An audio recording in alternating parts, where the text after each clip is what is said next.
Ben de içtim, şimdi de bunu içeceğim.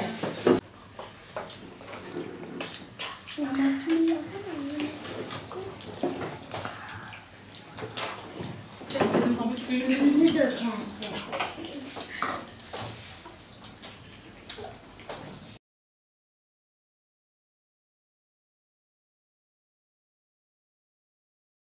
Elhamdülillah. Elhamdülillah. Etâmen kısakâne ve cehenneme miral müslümin altın istemiz. Bu sofranın sahibi dağlık yok kutlarımız. Yanları afiyet olsun. Gün mesi kahveye dönsün. Amin. Amin.